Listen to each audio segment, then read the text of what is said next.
Welcome to Huddle Adventures. I am Eddie. It is Tuesday, December 28th, 2021, and I have cruise news for you guys. Before I get to the cruise news, I'm going to ask you to please subscribe to our channel, turn the bell on, and give us a thumbs up, guys. Those things help our channel grow. We're here for you. We're all things cruising. If you love cruising, we are here for you. We do cruise news, cruise tips, cruise vlogs, cruise. Okay, today the CDC put a list up on their website of 86 cruise ships that have met their threshold for a formal investigation due to the number of COVID-19 cases reported on board. That's a mouthful, guys. Their threshold is very low. The threshold for a formal investigation is very low. It takes one crew member infected with COVID-19 to meet the threshold for a formal investigation of a cruise ship. It takes 0.10% of infected guests on board to meet their threshold for a formal investigation. COVID is everywhere right now. Everywhere. Your grocery store, your workplace, maybe in your house. It's all over the place. So those numbers are really, really low. Now, there's a lot of people running with this and attacking the cruise industry with this information. The thing that troubles me is, as a person who loves cruising, who loves the cruise community, and it upsets Laura as well. We are a team. I say me a lot of times, and it's we. All this hype has so many people canceling their cruises at the last minute that on the Carnival fan pages we belong to on Facebook, there's constant posts on all of them about how people are waiting online on hold. They can't get through to their personal vacation planner. They can't get through to the 1-800 number, and they all want to cancel or rebook their cruise because they are in a panic. They're in a panic. And it's sad. It's sad because this is not March 2020 when we didn't have a vaccine. It's December 2021. 95% of all the passengers on all the cruise ships are fully vaccinated. That's the guess. 100% of the crew is fully vaccinated. Basically, the only people that are unvaccinated are 12 and under, children.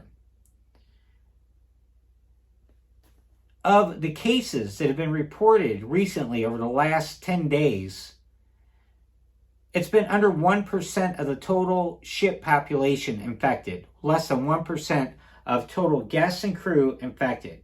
There was 2 large Royal Caribbean cruise ships last week. One with 48 infected people on board, the other with 55. In both cases, it was under 1% of the total population infected.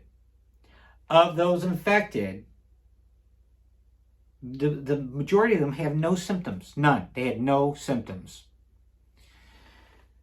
The CDC has a color code system for ranking the severity of the COVID on board. The highest rating is red, code red.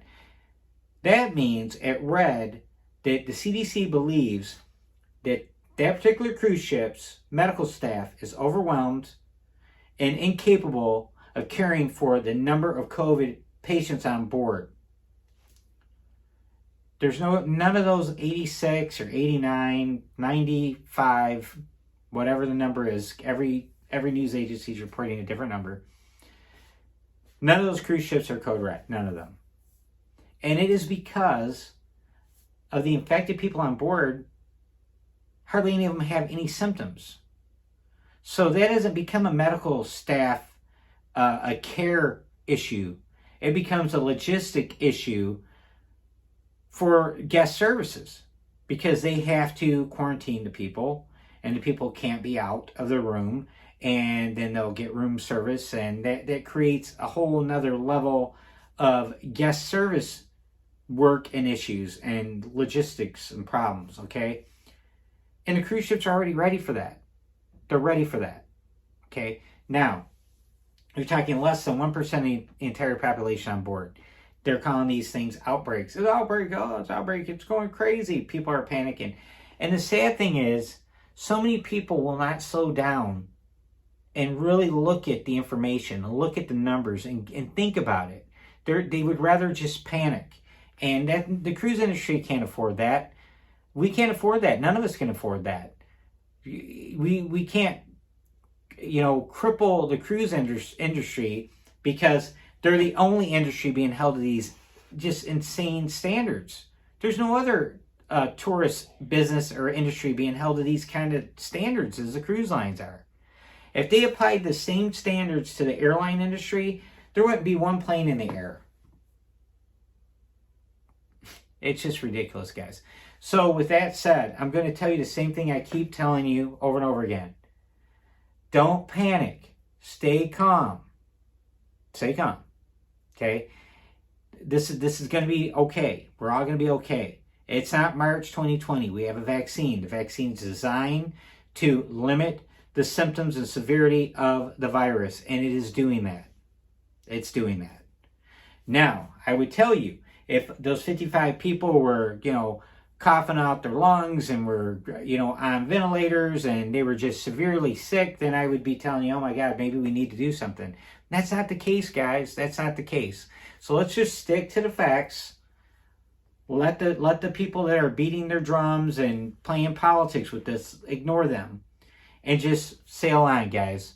With that, I'm going to thank you guys for tuning in and subscribing. And I also want to apologize to you because I'm giving you the news. I'm giving you some of my opinions with the news. I can do that. I don't have any sponsors, guys. I'm joking. But I do believe that I have a duty as a person who loves cruising to, defend the cruise industry when it deserves defending. That's just how I'm wired that way, guys. I'm going to fight for organizations, people, whoever I think need, to be fought for. And the cruise industry is doing a fantastic job limiting the spread of COVID-19. We're not canceling any of our cruises, guys. And we're going to be on one in, I think, 24 days. So with that, I will talk to you soon. Bye-bye.